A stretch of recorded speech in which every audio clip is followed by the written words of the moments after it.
हमने हमारे पुराने वीडियो में हमारे दर्शकों को ये साफ तौर पर बताया था कि रातू रोड से पिस्का मोड़ तक जो एलिवेटेड फ्लाईओवर का निर्माण कार्य जारी है, उसमें कहाँ तक कार्य हुआ है, क्या कौन कौन सी चीज़ें इस एलिवेटेड फ्लाईओवर में लगाई जा रही हैं। इसके साथ नमस्कार, मैं श्रेया उपाध्याय स्वागत करती हूँ आप सभी का ग्लोबल मीडिया अपडेट में। आज हम फिर से आ चुके हैं रातू रोड से पिस्का मोड़ तक जो एलिवेटेड फ्लाईओवर का निर्माण कार्य हो रहा है उसके समीप। जैसा कि आप देख सकते हैं कि मेरे पीछे किस तरह से पिलर्स बन चुके हैं, साथ ही साथ पिलर कैप भी बन चुके हैं। इसी के साथ जो सीमेंटेड स्लैब्स यहाँ रखाए जाएंगे उसके लिए जो बेस तैयार किया जाएगा, जो आयरन से बना है पूरा का पूरा बेस, वो भी पूरी तरह से रेडी हो चुका है। साथ ही साथ इस बेस को सपोर्ट करने के लिए कई सारे आयरन के पिलर्स भी बनाए गए हैं। आप मेरे पीछे देख सकते हैं इन आयरन पिलर्स को। ये पूरी तरह से इस बेस को सपोर्ट करने के लिए लगाए गए हैं। हालांकि जब सीमेंटेड स्लैब्स यहाँ पूरी तरह से फिट हो जाएंगे उसके बाद ये जो पिलर्स हैं ये टेम्परेरी रूप से यहाँ लगाए गए हैं और ये पिलर्स पूरी तरह से हट जाएंगे। सिर्फ और सिर्फ अगर यहाँ कुछ बचेगा तो वो है सीमेंटेड पिलर्स, साथ ही साथ उनके पिलर कैप्स। अब मैं आपको बता दूं कि इस पूरे फ्लाईओवर का निर्माण कार्य का जिम्मा उठाया है केसीसी बिल्डकॉन ने, जो कि एक हरियाणा की कंपनी है। साथ ही साथ मैं आपको ये भी बताते चलूँ, हमने हमारे पुराने वीडियो में भी ये बात कही थी कि अभी तक रांची में ऑनगोइंग 3 फ्लाईओवर प्रोजेक्ट्स का काम चल रहा है और रातू रोड से पिस्का मोड़ तक का जो फ्लाईओवर है वो सबसे ज़्यादा तेज़ी से हो रहा है। यहाँ के इंजीनियर्स का ये भी कहना है कि 2024 के अंत तक इस पूरे फ्लाईओवर का निर्माण कार्य पूरा हो जाएगा। साथ ही 2024 के एंड से ही यहाँ पे आवाजाही जो है शुरू हो जाएगी, आवागमन शुरू हो जाएगा। साथ ही साथ जो इतनी ट्रैफिक का सामना लोगों को करना पड़ रहा है आए दिन, उससे भी लोगों को निजात मिलेगा।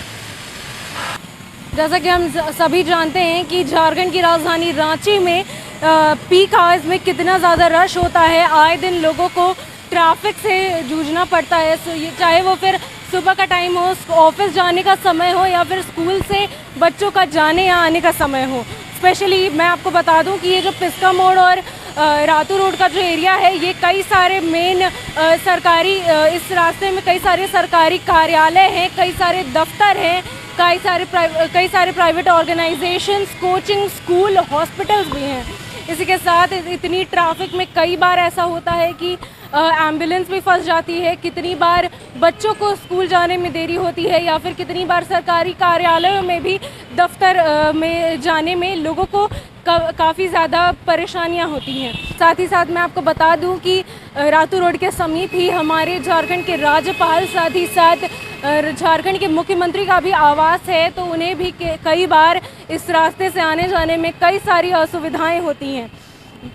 हालांकि इस पुल का, इस फ्लाईओवर एलिवेटेड कॉरिडोर का निर्माण इसीलिए हो रहा है ताकि चाहे वो राज्यपाल हो, मुख्यमंत्री हो या फिर आम नागरिक हो, उन्हें इस ट्रैफिक की समस्या से निजात मिले। बेशक इस पुल का निर्माण काफ़ी तेज़ी से हो रहा है। साथ ही साथ मैं आपको ये भी बता दूं कि रांची में फ़िलहाल ऑनगोइंग 3 प्रोजेक्ट्स हैं जो कि फ्लाईओवर के जारी हैं। पहला है कांटा टोली का फ्लाईओवर, दूसरा है डोरंडा में और तीसरा है ये रातू रोड वाला फ्लाईओवर। फिर भी अगर तीनों के कंपैरिजन में हम देखें तो रातू रोड से पिस्का मोड़ का जो फ्लाईओवर है वो सबसे ज़्यादा जल्दी यहाँ निर्माण कार्य हो रहा है। साथ ही साथ सबसे ज़्यादा डेवलपमेंट भी इसी फ्लाईओवर का हम देख सकते हैं। मैं आपको बता दूं कि करीब 5 साल से ऊपर हो गए हैं कांटा टोली फ्लाईओवर को। हालांकि अभी तक कांटा टोली फ्लाईओवर का कार्य पूरा नहीं हुआ है। वहीं बात करें रातू रोड फ्लाईओवर की तो पिछले 2 वर्षों से रातू रोड फ्लाईओवर का काम जारी है और जैसा कि यहाँ के इंजीनियर्स का कहना है कि 2024 के एंड तक इस फ्लाईओवर का निर्माण कार्य पूरी तरह से कंप्लीट हो जाएगा। साथ ही साथ मैं आपको बता दूं कि बीते मॉनसून सत्र में जब हमारे माननीय सांसद संजय सेठ जी मॉनसून सत्र के लिए दिल्ली गए थे, तब उन्होंने सड़क परिवहन मंत्री नितिन गडकरी जी से बात की थी। साथ ही साथ उनके सामने ये प्रस्ताव भी रखा था कि इस एलिवेटेड फ्लाईओवर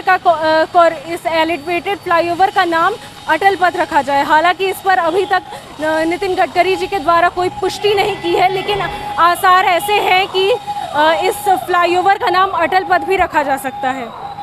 हम ऐसे ही तमाम अपडेट्स लेकर समय समय पर आपके सामने आते रहेंगे। तब तक के लिए बने रहिए हमारे साथ ग्लोबल मीडिया अपडेट पर। धन्यवाद।